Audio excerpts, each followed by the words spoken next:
Rais Samia awasili Dubai kushiriki mkutano wa dunia wa serikali na jukwaa la uwekezaji wa Afrika.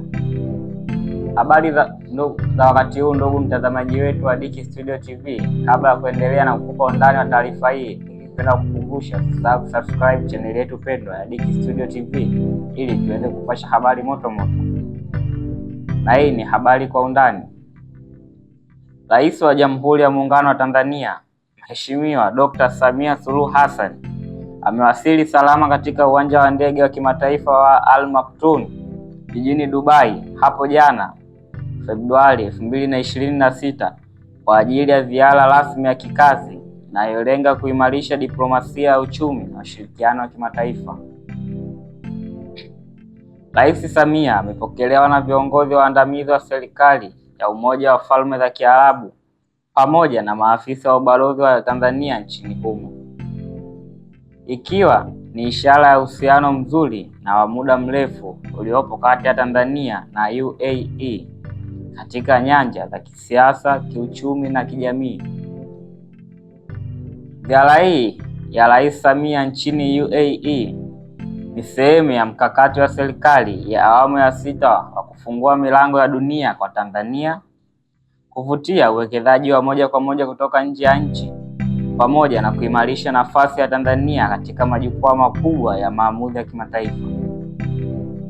Katika ziara hiyo, Rais Samia anatarajiwa kushiriki katika mkutano wa dunia wa serikali, yani World Government Summit 2026, mkutano wa hadhi ya juu unaowakutanisha viongozi wa nchi, wakuu wa taasisi za kimataifa, wataalamu wa sera, viongozi wa sekta binafsi pamoja na wawekezaji wakubwa kutoka mataifa mbalimbali duniani. Mkutano wa WGS, yani World Government Summit, unajulikana kuwa ni jukwaa muhimu linalojadili mustakabali wa uongozi wa serikali, mabadiliko ya kiteknolojia, utawala bora, maendeleo endelevu, uchumi wa kidijitali pamoja na namna serikali zinavyoweza kukabiliana na changamoto za dunia ya sasa na siku zijazo. Kupitia ushiriki wake katika mkutano huu, Rais Samia anatarajiwa kutoa uzoefu wa Tanzania katika masuala ya uongozi jumuishi, amani, demokrasia pamoja na mageuzi ya kiuchumi yaliyoanzishwa na serikali ya awamu ya 6, hususan katika kuboresha mazingira ya biashara na uwekezaji nchini.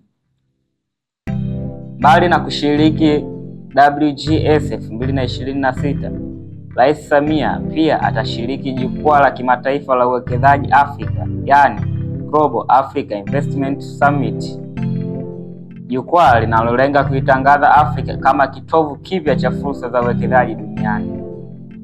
Katika jukwaa hilo, Tanzania inatarajiwa kuwasilisha fursa mbalimbali za uwekezaji zilizopo nchini katika sekta muhimu ikiwemo nishati, madini, kilimo cha kisasa, viwanda, miundombinu, teknolojia ya habari na mawasiliano pamoja na utalii. Serikali ya Tanzania chini ya uongozi wa Rais Samia Suluhu imeendelea kuchukua hatua mbalimbali za kuboresha mazingira ya uwekezaji, ikiwemo kurahisisha taratibu za biashara, kuimarisha mifumo ya kodi pamoja na kuimarisha usalama wa mitaji ya wawekezaji, hatua ambazo zimeifanya Tanzania kuendelea kuwa kivutio kikubwa cha uwekezaji barani Afrika.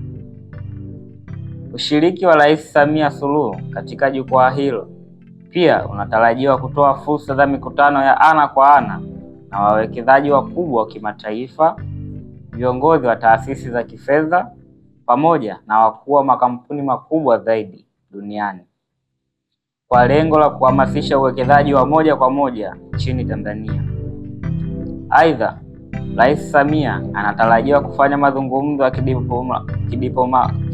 kidiplomasia na viongozi mbalimbali wa dunia watakaohudhuria mikutano hiyo, ikiwa ni sehemu ya kuimarisha ushirikiano wa kimataifa katika nyanja za uchumi, biashara, elimu, teknolojia na maendeleo endelevu. Pia ziara hii itaendelea kuthibitisha dhamira ya dhati ya serikali ya awamu ya 6 ya kuifanya Tanzania kuwa taifa lenye uchumi imara linaloshirikiana kikamilifu na jumuiya ya kimataifa, huku likitanguliza maslahi ya wananchi na maendeleo ya taifa kwa ujumla. Kwa ujumla, ushiriki wa Rais Samia katika mikutano ya WGSA 2026 na GAIS ni hatua nyingine muhimu katika safari ya Tanzania ya kujenga uchumi wa kisasa, shindani na jumuishi, huku ikiendelea kujitambulisha duniani kama taifa la amani lenye uongozi thabiti na fursa nyingi za uwekezaji. Hii ni Dicky Studio TV, chanzo chako cha habari sahihi za uhakika na za wakati wote. Na pia ningependa kukumbusha mtangazaji wetu, usisahau kusubscribe channel yetu pendwa, kushare, kulike na kucomment ili uweze kupata habari moto moto za kisiasa, kimataifa, kimichezo za wakati wote.